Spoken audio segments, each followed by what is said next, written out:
Hello everybody, and in this video I'm going to be showing you an insane fire build in Pilgrammed. With this build, your critical attack can do 300 damage, your dexterity is really high so you swing really fast, and it also allows you to switch between melee and ranged at ease. In my previous video, I showed you guys how to get the red Needle Talisman, which is the item that lets you do the fire heavy attack. If you want to go watch that first, the card will be up on the screen.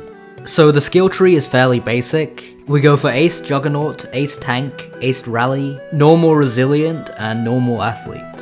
The reason why I don't have any offense skills is because the one that I thought would work for this build, Perception, which is supposed to make ineffective elemental attacks effective, for some reason does not work on the fire heavy attack. Even though our weapon applies fire, I don't think it counts because it's not a mage weapon. So let's get into the items. Firstly, we've got the Scarecrow hat. I've come to realize that there are basically no good helmets for elemental melee damage. That one fire mage hat that you can get from the desert, for some reason does not buff the heavy attack damage. And getting helmets with high strength does not help, because your fire damage does not scale with your strength. For that reason I went for the Scarecrow hat to make ranged weapons a bit better on this build. Next up is Patchwork. The stats it gives are just amazing. You get a ton of extra melee DPS from the strength and dexterity, and the passive and the crit chance can help you heal a lot. For our first accessory, we've got the Volatile Oil. This gives you a skill which lets you set yourself on fire, which works really well with the other accessories.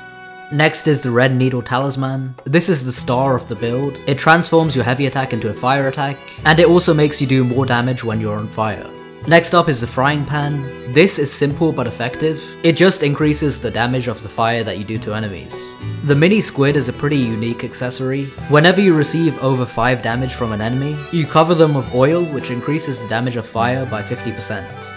And finally, the Wicker Wreath makes it so that you take double fire damage, but you also deal double fire damage. When you put all these buffs together, enemies can take massive amounts of damage from fire. That 300 damage heavy attack did not even include the oil from the mini Squid. So if you use this build correctly, you can melt bosses both figuratively and literally.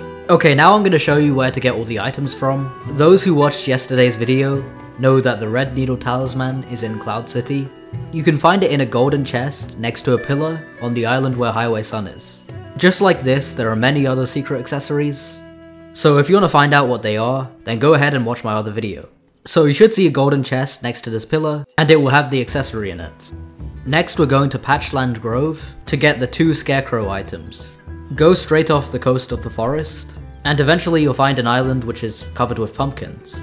In this island will be a shop where you can buy the 2 items. One of them does require a leather wizard hat, which can be found in the starting town, so make sure you do that first. Other than that, the Scarecrow hat will require you to get 50 straw and 10 chaos essence, which can both be obtained by killing the scarecrows on the island. Do take note that they only spawn at night though. The Wicker Wreath requires 25 straw and also some magma slime, which you can get by killing the sizzling slimes in the volcano. Coincidentally, this is also the mob which drops the oil accessory. You may be farming here for a while because I think it's a rare drop. The armor piece, Patchwork, can be obtained by talking to this NPC in the observatory. The Patchwork requires you to get Foul Patches, which is a drop from the boss Patrice. If you need some help with that, Cabbage Lord will be dropping a video on that soon. It also requires Scrap Metal, which can be found from the slime boss, Yalgaroth. You can find him at the end of a little cave in between the mountain and the forest.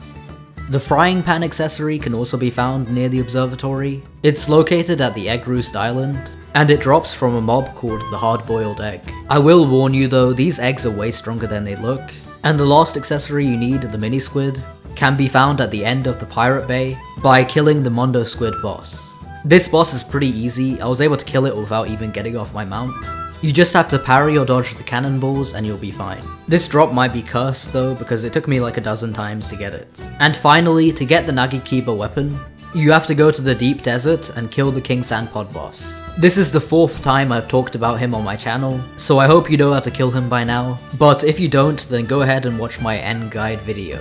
Now you've got all the accessories, you can make the build and use it in combat. For gems, I recommend putting the fire gem on the katana, and then getting some kind of a bow, like a crossbow, with a blood gem on it. For the Nagikiba, you should go for legendary or relentless on the trait, because both swing speed and damage are important. To do the most amount of damage on this build, you have to get hit by the enemy that you're fighting, to apply the mini squid effect to your enemy, then set yourself on fire with Volatile Oil, and then use your heavy attack and you'll do a ton of damage.